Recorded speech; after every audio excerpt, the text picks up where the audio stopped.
Tapi ada juga yang kadang-kadang tu nak kata tak, macam mana nak cakap. Dia kata, mana ada orang meninggal kita baca Fatihah? Kalau ada, Rasulullah dah buat dah. Pelik betul orang. Memanglah Nabi SAW tidaklah ketika dalam riwayat disebutkan meninggal Nabi baca Fatihah. Tapi Nabi SAW baca Fatihah tak, saya tanya? Baca. Bila dia baca? Kan solat jenazah baca Fatihah. Apa makna solat jenazah tu? Untuk siapa solat jenazah tu? Untuk solat jenazah untuk siapa? Untuk orang yang meninggal dunia. Apa yang ada dalam solat jenazah? Yang merupakan daripada rukun daripada solat tersebut. Salah satunya adalah membaca Al-Fatihah. Kemudian selawat kepada Rasulullah. Kemudian doa kepada orang yang meninggal dunia. Kan? Begitu. Maknanya itu juga bukti bahawa bacaan itu sampai kepada orang yang meninggal dunia. Kalau tidak, tak diajarkan kita ni solat jenazah. Kita babai sudahlah, babai. Kalau tak sampai, kenapa kita solat jenazah? Dan kenapa kita baca Al-Fatihah? Jadi, kerana kita ketika sampai berita itu, iaitu berita orang yang telah meninggal dunia, maka kita baca sekurang-kurangnya daripada apa kita panggil bahagian daripada solat jenazah itu yang diyakini bahawa solat jenazah itu adalah untuk kebaikan jenazah. Kita ambil bahagian yang kita boleh buat, iaitu membaca Al-Fatihah. Kan begitu. Ma la yudraku kullu, la yudraku jullu. Kalau tak mampu buat semua, jangan tinggal semua.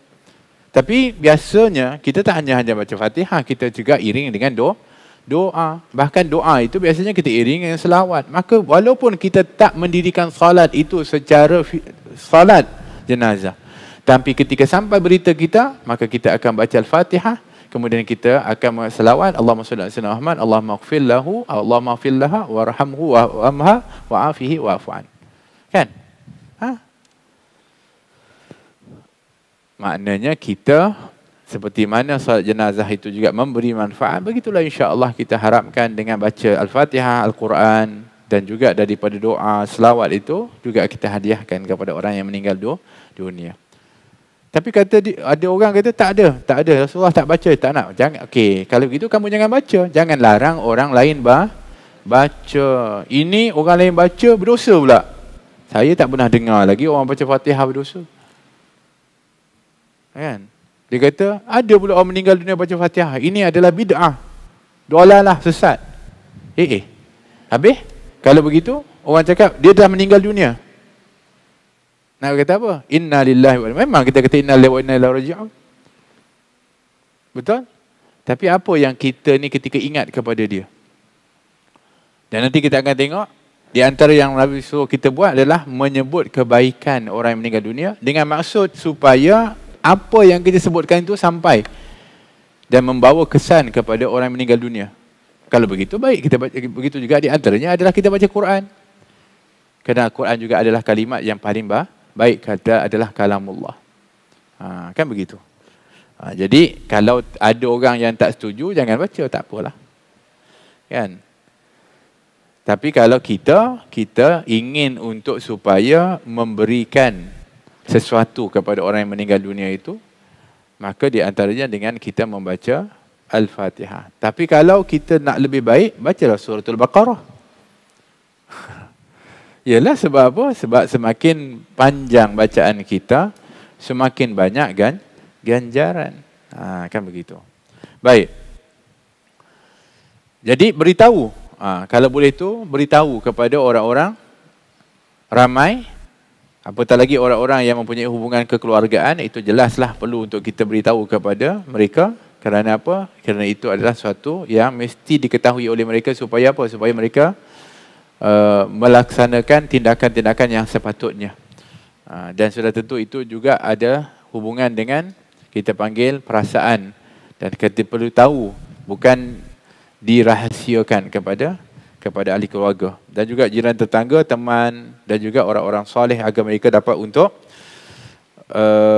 mendoakan baginya dan mengharapkan rahmat Allah ke atas ruhnya. kemudian menyembahyangkannya pula. Di antara hikmah juga kita sebarkan, bagi tahu adalah mudah-mudahan bukan setakat mereka mendoakan ataupun mereka hadiahkan atau sedekahkan bacaan Quran, tapi yang kita harapkan juga mereka hadir ketika mana mensolatkan jenazah.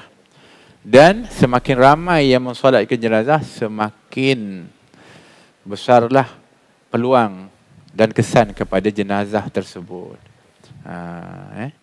Jadi sebab itulah orang kata untung orang meninggal hari Jumaat. Sebab biasanya kalau dia boleh disolatkan pada selepas Jumaat itu, maka ramai orang kan. Macam itulah. Kerana semakin ramai orang yang solatkan, insya-Allah semakin peluang dia baiklah, kerana doa yang dibacakan oleh orang yang mensolatkannya.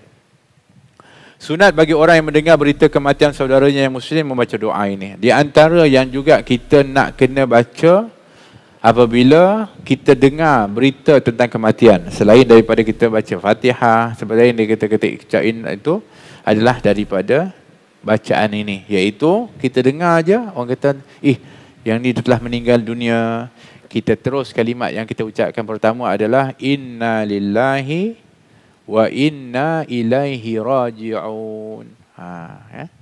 Jadi itu dulu kan, jangan dengar tu al-Fatihah, tak, iaitu inna lillahi wa inna ilaihi raji'un. Itu yang paling simple, yang paling awal yang kita kena ucapkan. Dan bagusnya setelah itu kita ucapkan Allahumma ja'al kitabahu fi 'illiyin waktubhu 'indaka minal muhsinin wakhlufhu fi ahlihi fil ghabirin waghfir lana walahu ya rabbal alamin. Itu di antara yang telah warid dalam riwayat dari ucapan ketika mana sampai kepada berita kepada kita tentang seorang yang telah meninggal dunia. Atau sekurang-kurangnya, ini maksudnya kami sekalian kepunyaan Allah dan kita sekalian akan kembali kepadanya. Ya Allah, ya Tuhan kami, jadikanlah kitab suratannya di tempat Illiyin, iaitu syurga tertinggi, dan catatkanlah nasibnya sebagai orang-orang yang baik di sisimu, dan gantikanlah kehilangannya dengan yang lain dari keluarganya yang tinggal, dan ampunilah kami dan dia, wahai Tuhan seru sekalian alam. Jadi ucapan ini boleh kita ingat dan kita hafal. Jadi apabila setiap orang yang sampai kepada kita berita kematian dia, kita baca ni. Atau sekurang-kurangnya kita sebut inna lillahi wa inna ilaihi raji'un, Allahumma ighfir lahu atau Allahumma ighfir laha warhamhu wa'afihi wa'fu anhu. Sekurang-kurangnya yang tu. Betul? Itu yang paling simple lah. Maknanya setelah kita ucap inna lillahi wa inna ilaihi raji'un, kerana itu adalah merupakan daripada sunnah, bahkan dianjurkan di dalam Al-Quran. Apabila kita dengar itu musibah, maka terus kita mengucapkan inna lillahi wa inna ilaihi raji'un. Kemudian jangan lupa untuk mendoakan orang yang meninggal dunia tersebut. Sekurang-kurangnya Allahumma ighfir laha warhamha wa'afiha wa'fu anha kalau dia perempuan. Sekurang-kurangnya. Kalau sebaiknya adalah doa ini. Allahumma ja'al kitabahu fil 'illiyin waktuhu 'indaka minal muhsinin wakhluf lu fi ahlihi minal ghabirin waghfir lana wa lahu ya rabbal alamin.